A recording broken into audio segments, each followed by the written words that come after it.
Something massive is happening in Britain's housing market, and almost no one's talking about it.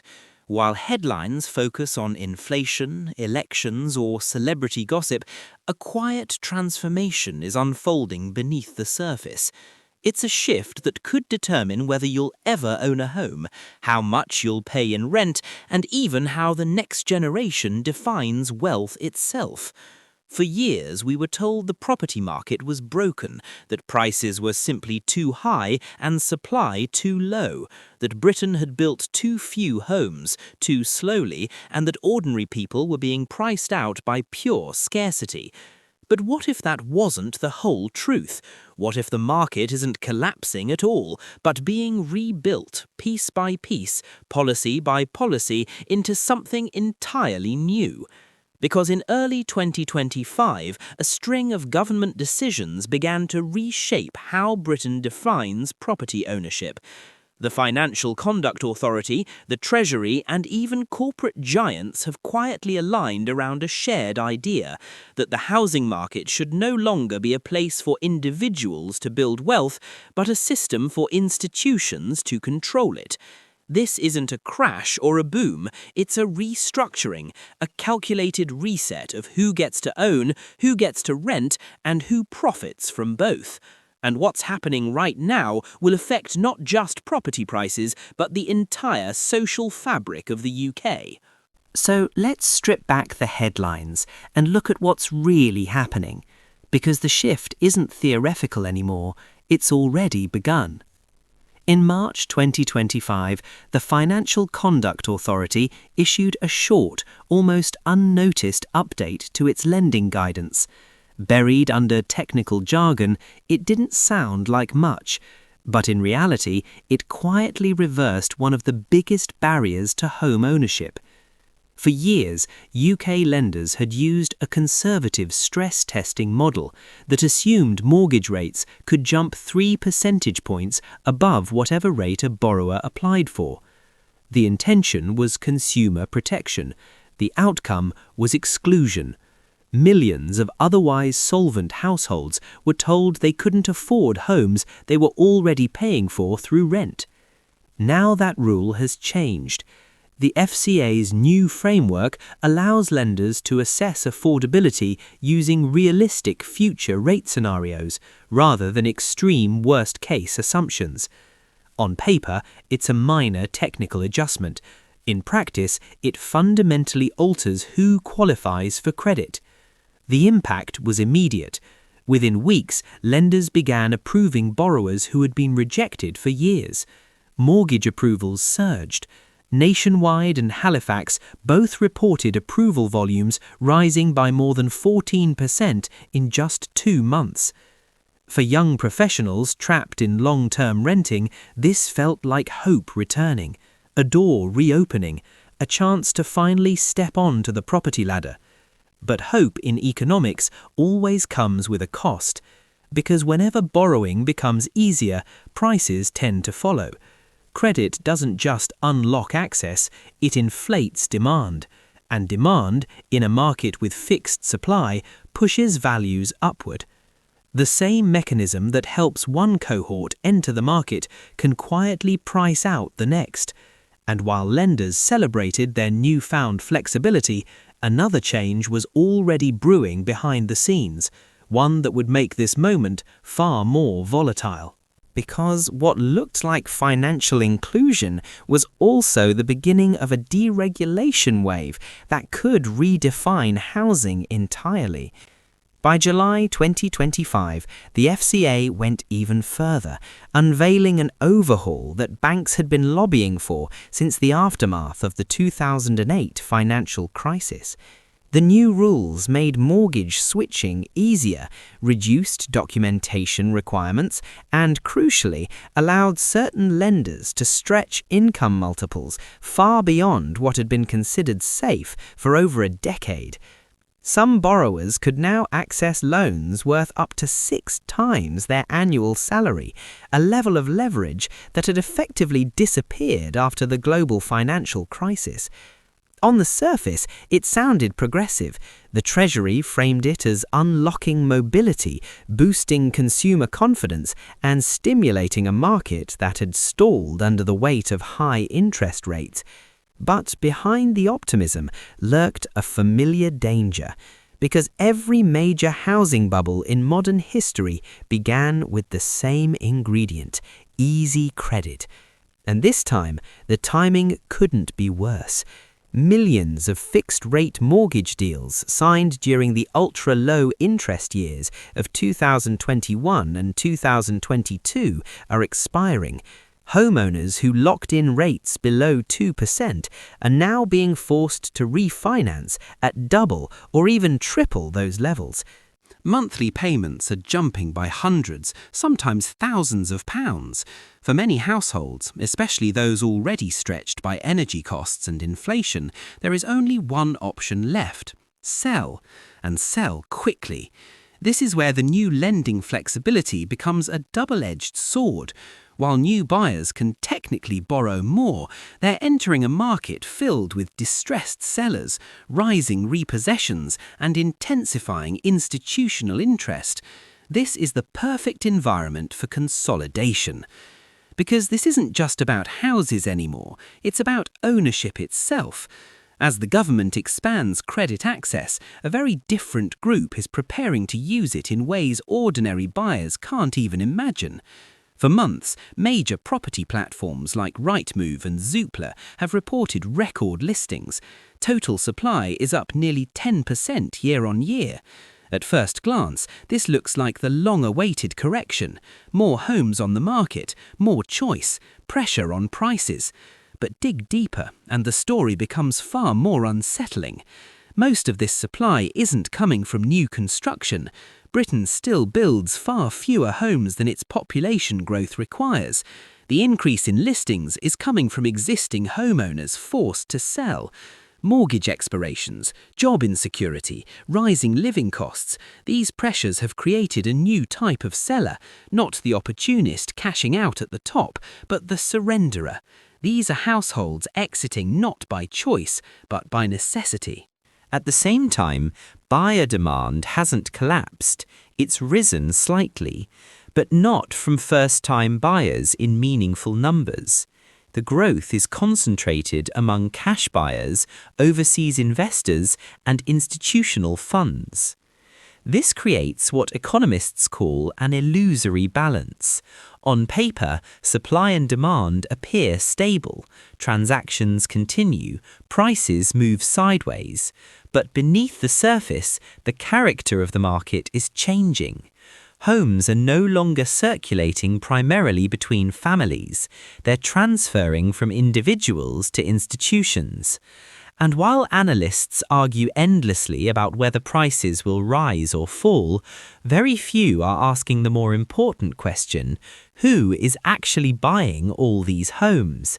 Because as individuals exit, institutions enter, and they're not playing the same game. Across the UK, a quiet exodus is underway, one that's reshaping the very foundation of the rental market. Small and mid-sized landlords, the backbone of Britain's private rental sector for decades, are leaving. Some call it a correction, others call it a cleansing, but for tenants, it may be the beginning of something far more concerning. Over the past year, nearly 17% of individual landlords have sold at least one rental property. Many have exited entirely. The reasons appear straightforward. Rising mortgage costs have destroyed profitability. Tax relief on mortgage interest has been steadily removed. Additional stamp duty has increased entry costs, and looming regulatory changes have added risk without compensation. Chief among them is the Renters Reform Bill, which permanently ends Section 21 no-fault evictions. On paper, this sounds fair, necessary even. No tenant should live with constant insecurity. But in practice, the policy breaks the economic model that kept rents competitive. because small landlords often operated with flexibility. They knew their tenants, they negotiated informally, they tolerated late payments during difficult months, they prioritized stability over maximum yield. Large institutions don't work that way. When regulation tightens and margins shrink, small landlords are always the first to leave, and when they do, their properties don't vanish, they're absorbed. The buyers aren't families.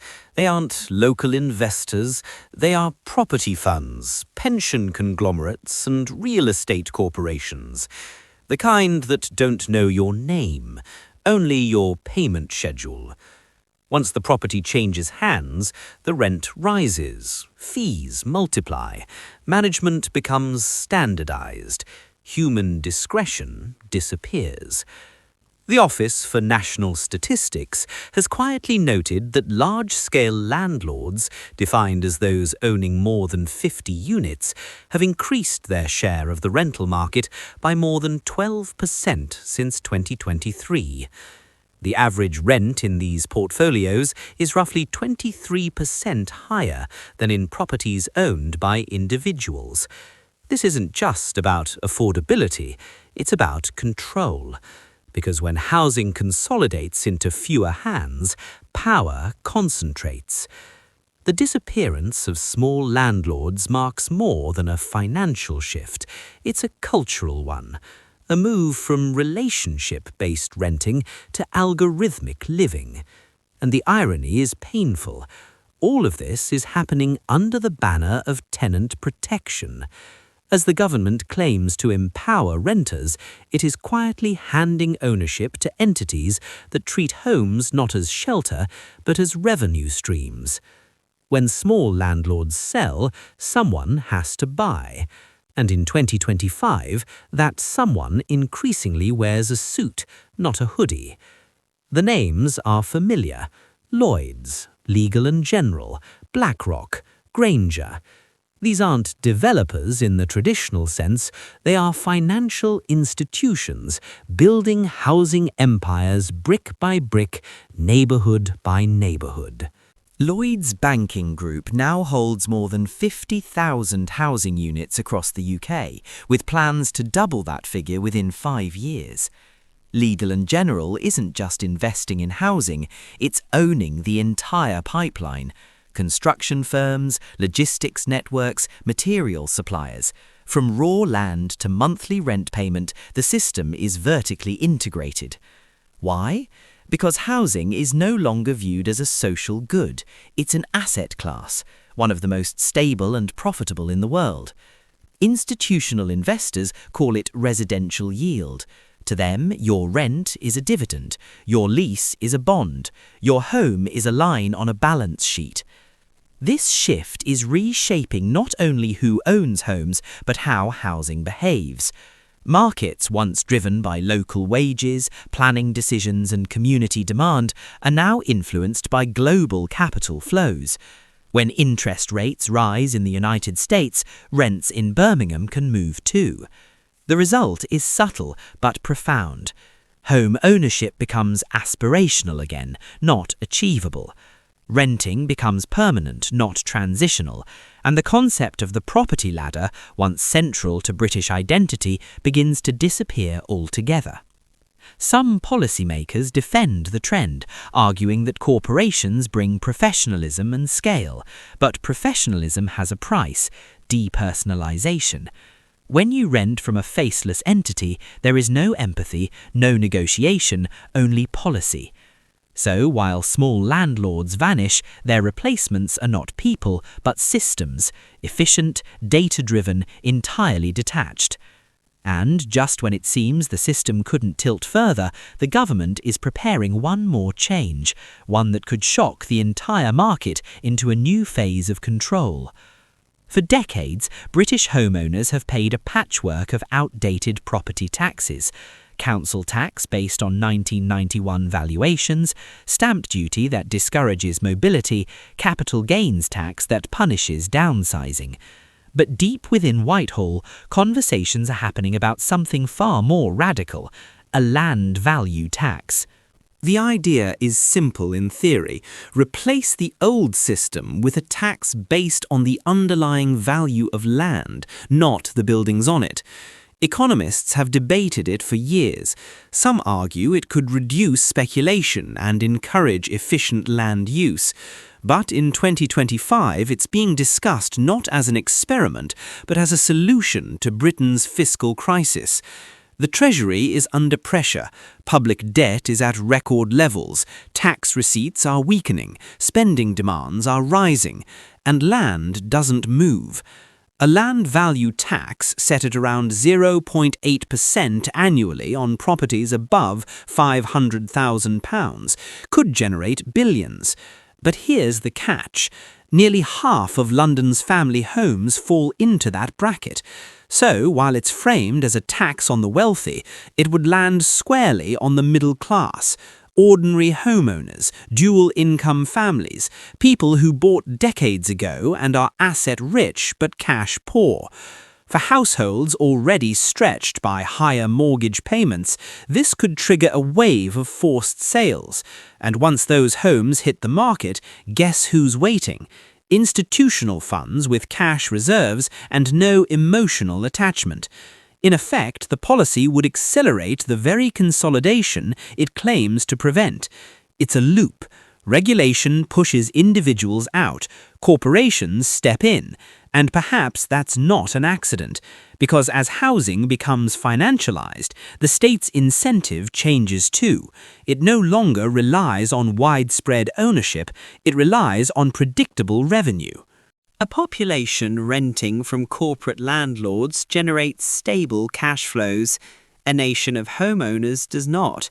So, while the government markets this as modernization, the land value tax may be the final domino, the one that transforms housing from a public aspiration into a private portfolio.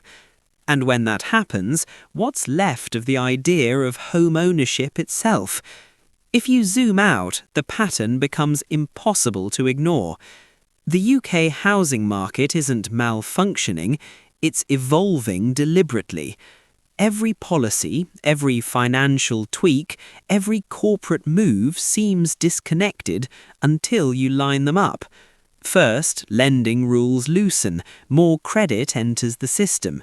Then small landlords exit, shrinking local competition.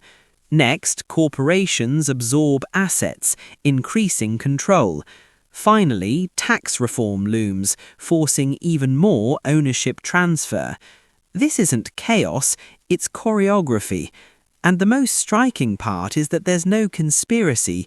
These aren't secret deals in snake-filled rooms, they're public policies, justified in the language of fairness, stability and protection. But stability for whom? Fairness to what end? In practice, what's emerging is a new kind of feudalism, digital, data-driven, entirely legal.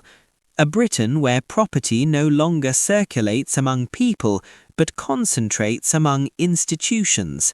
Ownership is replaced with access, and access, of course, can be priced.